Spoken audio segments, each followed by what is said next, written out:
Bonjour Daniel Dufour, je suis très heureuse de te recevoir aujourd'hui, sur la ligne Pélican. Donc j'aimerais que tu te présentes un petit peu pour que les gens, en fait, puissent apprendre à te connaître. Alors, bonjour, très heureux d'être présent aussi. Et merci de m'avoir invité. Je suis médecin, j'ai un parcours un peu spécifique dans le sens que, après avoir dit que jamais je ferais de médecine, j'ai fait la médecine. Après avoir dit jamais je ferais de chirurgie, j'ai fait de la chirurgie orthopédique et traumatologique à Genève. Et puis je suis parti assez vite dans les pays en guerre, notamment au Zimbabwe, Rhodésie, sur la frontière cambodgienne, où là j'ai fonctionné comme chirurgien de guerre et j'ai dû m'occuper de faire tout ce qu'on appelle le triage chirurgical, c'est-à-dire de trier les personnes qui doivent être opérées absolument, d'autres qui peuvent malheureusement pas l'être et qui vont donc mourir, et les troisièmes qui sont des blessés légers. J'ai fait ça pendant un certain nombre d'années, malgré avoir perdu ma main droite parce que j'avais de la peine à opérer, donc, mais j'ai continué à faire ce triage pendant une huitaine d'années dans le cadre du Comité international de la Croix-Rouge. Et après ça, j'ai fait une année de médecine tropicale et à Londres. Et en rentrant, alors que j'avais toujours dit que jamais je m'installerais comme médecin généraliste, eh bien, je me suis installé comme médecin généraliste depuis ce jour-là. Je dis plus jamais, jamais, parce que ben voilà, c'est des choses de la vie qui m'amènent à changer de cap et de direction. Et par la suite, donc je parle des années 87 à peu près, 80, oui, 87 je crois, j'ai monté une clinique anti-stress. L'idée étant de mettre le patient au centre et d'avoir des spécialistes autour, ce que je retourne un peu du reste dans la ligne Pélican, et ce qui m'a attiré à rejoindre ce mouvement, parce que l'idée, c'est vraiment que la personne qui est importante, bien c'est celle qui souffre, et puis qu'elle soit de stress ou d'autre chose, et puis qu'à côté de ça, il y ait des spécialistes. Et ça fait depuis maintenant 30 ans, plus de 30 ans, que je m'occupe notamment de stress et aussi de stress post-traumatique, puisque tout à l'heure, j'ai relaté que j'avais eu un problème avec ma main droite.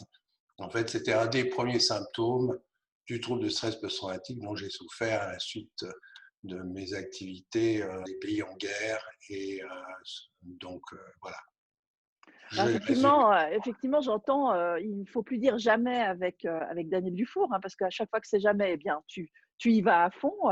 Et qu'est-ce que en fait, quelle est ton expertise au sein de la ligne Pélican et qu'est-ce que tu proposes justement, au public, aux individus qui pourraient justement, choisir, de prendre rendez-vous avec toi? Alors moi, ce que j'ai noté au cours de mes 30-35 années de carrière en tant que généraliste, c'est que beaucoup de gens souffraient, bien entendu, mais que souvent à la base de leur souffrance, disons, en amont de leur souffrance ou des maux dont ils souffrent, eh bien, il y a des émotions qui sont bloquées. L'émotion de colère notamment, tristesse, aussi la joie qu'on arrive à bloquer. Et que si on a des blocages comme ça crée des tensions qu'on appellera le stress, et que ce stress, évidemment, a des répercussions sur l'état de santé, que ce soit psychique, social aussi, mais aussi physique. Et que si on essaye d'accompagner, j'aime bien le terme d'accompagnement, une personne qui est en train de souffrir ou qui essaye de prévenir une future souffrance, eh bien on va toujours remonter très souvent à ces émotions bloquées, puis il va falloir les débloquer, les vivre donc pour soi, pour se faire à soi-même du bien, pour pouvoir bien faire en sorte que cette tension disparaisse et qu'on arrive à une relaxation, enfin, ou une détente, ce qui C'est cette permet évidemment d'aller mieux. libération c'est cette libération justement de ces émotions, qui sont bloquées là, en fait, c'est ce que tu proposes? Exactement, et non pas de les gérer. Là, j'ai une différence Mmh, avec c'est de certaines la peine aussi à personnes. gérer. La gestion, c'est quelque chose que je ne connais pas au niveau des émotions, mais par contre, les vivre vraiment pour soi. Et pour ça, ça nécessite parfois un accompagnement qui peut être plus ou moins long, plus ou moins léger. Et c'est là où mon expertise peut évidemment aider des personnes qui en auraient besoin.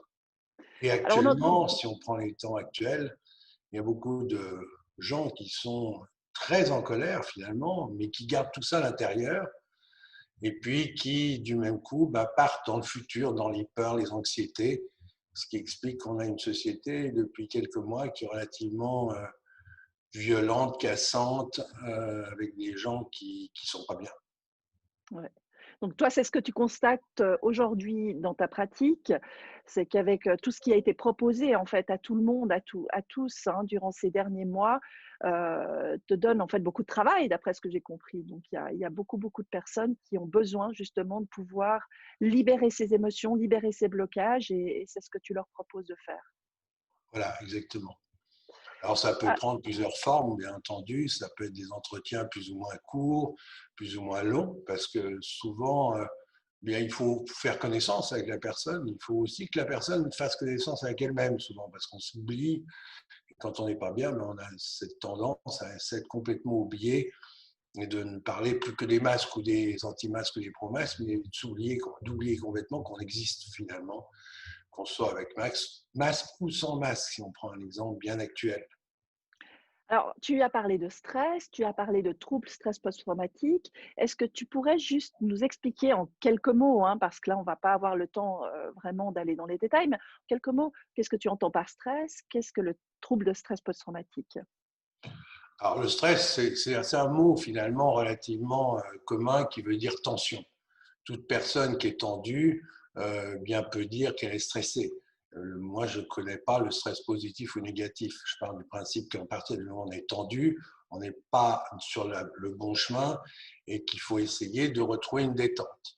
Alors ça, c'est un mot assez global, mais ça peut prendre évidemment plein de formes différentes qui peuvent être des tensions physiques, des nœuds, des boules, des crispations, des maux de dos ou des acidités dans l'estomac, jusqu'à des choses beaucoup plus importantes, des maladies qui peuvent aller du cancer à plein d'autres choses. Et puis évidemment, de choper la grippe ou le virus qui passe dans le coin. Ça, c'est ce qu'on appellera le stress, qui a de multiples formes et qui peut être plus ou moins important et plus ou moins bien. Alors là, on peut dire géré par les personnes. Et puis le stress post-traumatique, c'est autre chose. Et ça veut dire qu'on a un traumatisme.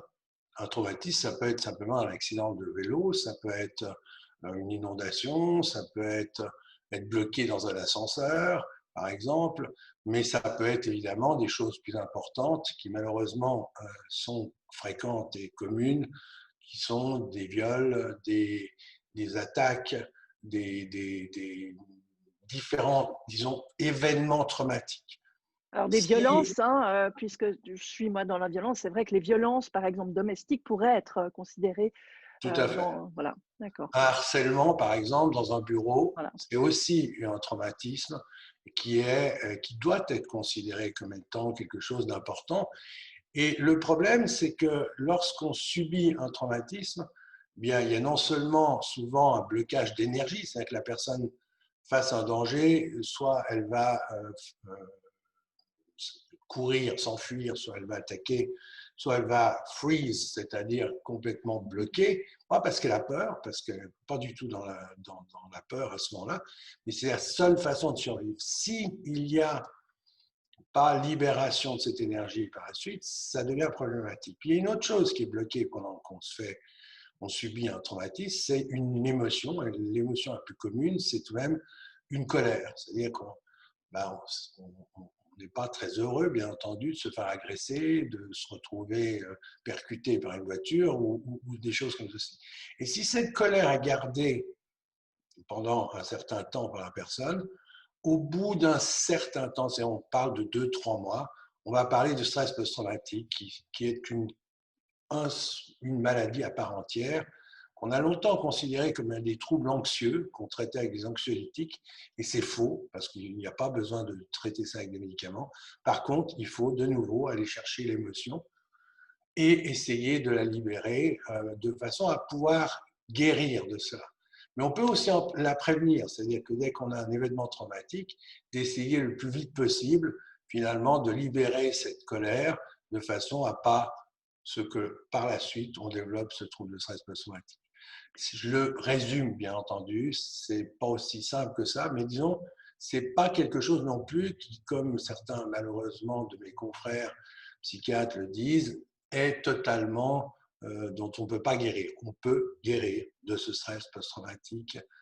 Et le problème de ce stress, c'est que souvent, sur le moment, les gens ne font pas attention. Par exemple, un enfant qui a été battu, eh bien, il va passer à travers tout ça. Puis c'est peut-être à la naissance de son propre enfant, par exemple, que tout d'un coup, tout ça va remonter à la surface avec des troubles qui sont importants.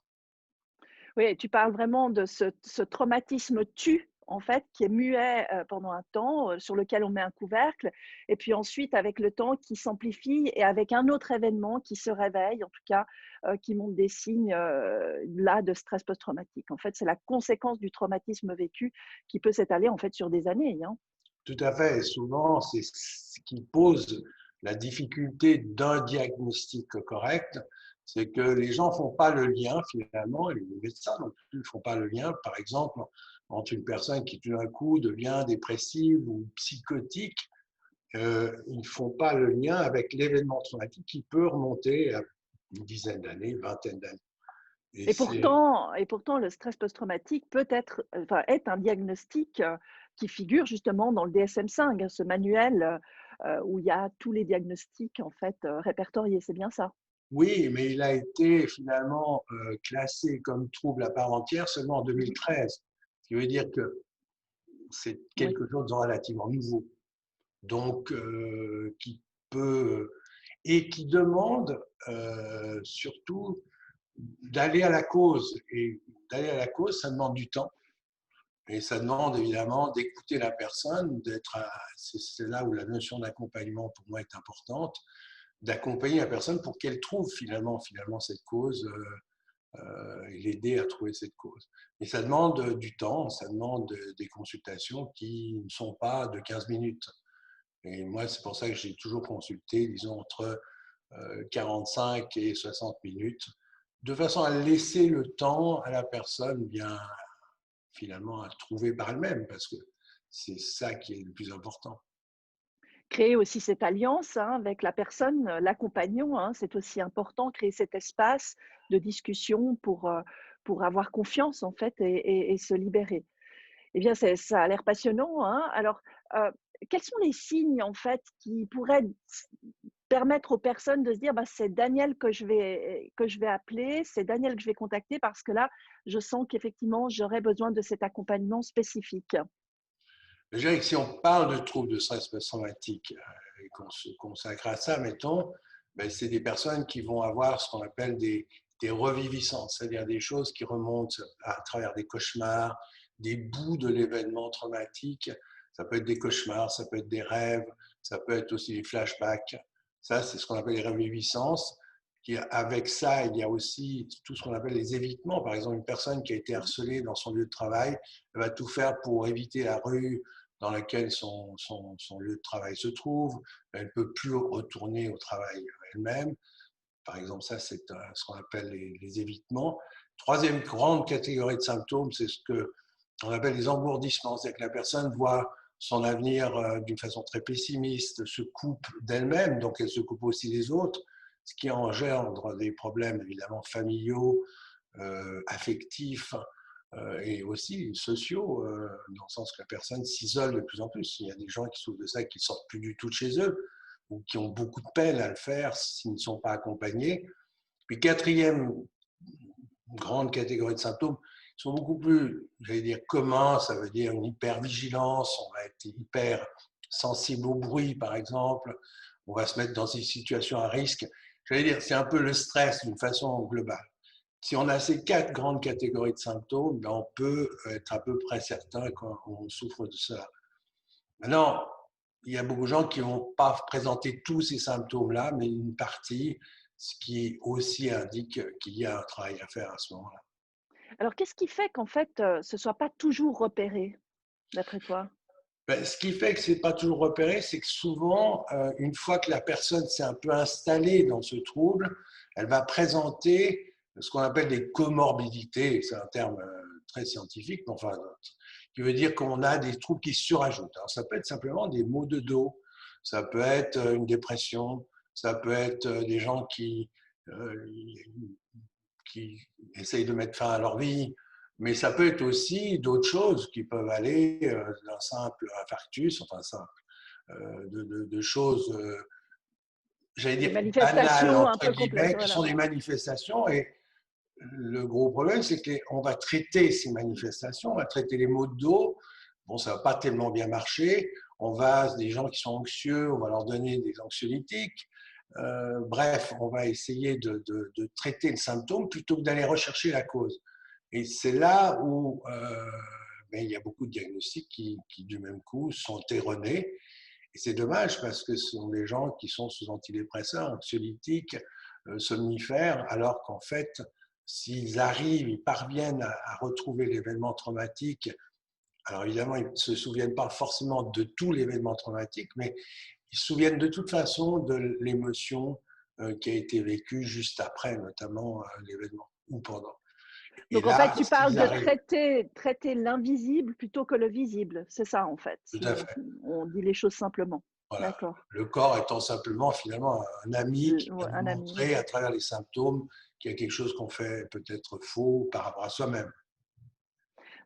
J'avais un professeur qui me disait toujours entendre les murmures avant que les cris du corps, hein. C'est un peu ça, hein.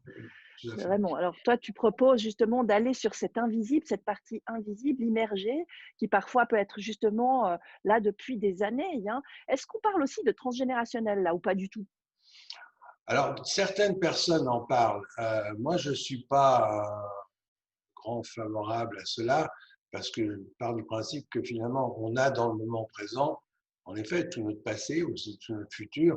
Alors, dedans, on peut inclure le transgénérationnel, bien entendu, toute l'épigénétique dont on parle beaucoup actuellement, qui est évidemment un sujet très important.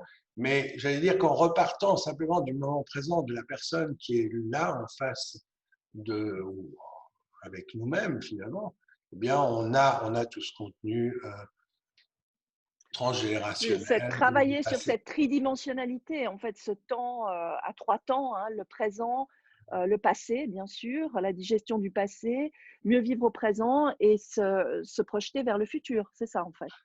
Voilà, et, mais tout ça finalement on tourne dans le moment présent. Et c'est ça qui est merveilleux, c'est que finalement la personne, elle est, mais souvent on se coupe de ce moment présent parce que ben, justement il peut être douloureux et puis qu'il y a des passés qui ne sont pas digérés. Et évidemment, étant difficilement dans le passé et difficilement dans le présent, on a de la peine à imaginer un futur Voilà. ou à même construire un futur. Et c'est ce qu'il y a de merveilleux, c'est quand les gens commencent à s'y libérer, eh bien, c'est de les voir après pouvoir rebondir dans leur vie, découvrir plein de capacités qu'ils ont en eux pour pouvoir réussir. Et ça c'est une chose qui est, je trouve, importante, notamment dans le milieu des entreprises. Il y a beaucoup de blocages qui se trouvent avec des personnes qui sont non pas traumatisées et tout, mais qui ont des choses bien bloquées en elles, qui les empêchent peut-être de dynamiser l'entreprise pour laquelle ils travaillent et leur Oui, propre c'est très vie. important ce que tu dis. Ça pourrait être aussi un signe, on va dire, de reconnaissance, c'est la peine à se projeter justement dans un avenir proche ou lointain, hein. Oui, avec toutes les peurs qui accompagnent tout ça, parce qu'évidemment, quand on n'est plus dans le moment présent, ben, on est dans le futur, et notamment avec les peurs. C'est ce qu'on voit actuellement avec la crise du Covid. Ouais. Les gens bloquent leurs émotions de frustration et tout. Du coup, bien, ils sont embarqués dans leurs peurs et perdent aussi leur capacité de réflexion. Et ça, c'est ce qu'on voit, c'est ce qu'on constate depuis des mois. Et moi, je dis, bon, peut-être, je suis un oiseau de mauvaise augure, mais qu'il y aura 15 à 20% de la population entière qui va souffrir de troubles de stress post-traumatique. Et c'est un énorme truc, sans parler de toutes les dépressions et autres choses qui sont déjà en train d'ouvrir, sans même parler aussi des problèmes économiques, mais tout ça étant très lié, bien entendu. Et c'est très important ce que tu dis parce qu'effectivement, là, on est assis en fait sur une espèce de bombe à retardement. C'est ce que tu es en train de nous décrire là. Oui, tout à fait. Et c'est en train de sortir. N'oublions pas que ça fait 9 mois que tout ça dure, donc c'est tout de même long à supporter pour tout un chacun. C'est vrai. Donc à la ligne Pélican, en fait, on se propose de pouvoir apporter des réponses et non pas en fait, de limiter les réactions qui se feraient justement avec des peurs, des angoisses, mais là, de pouvoir peut-être être un peu plus réfléchi et de pouvoir partir sur des réponses qui nous permettent d'aller mieux, qui nous permettent en tout cas de peut-être mieux appréhender ou digérer aussi tout ce qui s'est passé, tout ce qui va encore peut-être nous arriver dessus. Oui, je crois que ce qui est important dans la ligne Pélican, disons, moi, c'est ce qui me touche beaucoup dans cette action, c'est qu'il y a d'autres personnes. Il n'y a pas simplement des personnes qui s'occupent au niveau psychologique, mais il y a aussi tout un accompagnement qui peut se faire au niveau des lois du travail, enfin moi, qui n'est pas du tout mon domaine, mais qui est très important et qui peut être excessivement complémentaire à tout. Finalement, c'est Cette je vais dire, conscience ce lien enveloppante, là, en fait, voilà, voilà, qui est important. cet enveloppement, en fait, de l'individu qui lui permet d'être pris en charge, en fait, dans sa totalité, en un seul lieu, certes, de vidéo et visioconsultation. En même temps, c'est vrai que ce cabinet pluridisciplinaire en ligne, en fait, c'est ça.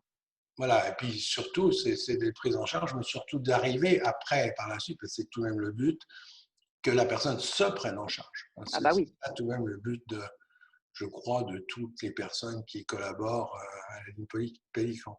Tu le dis très bien. Effectivement, on a envie de faire gagner en autonomie, en fait, la personne qui pourrait justement avoir besoin de la ligne Pélican et qu'elle puisse après se diriger aussi vers les bonnes personnes de qualité avec les compétences, certifiées et requises. Tout à fait.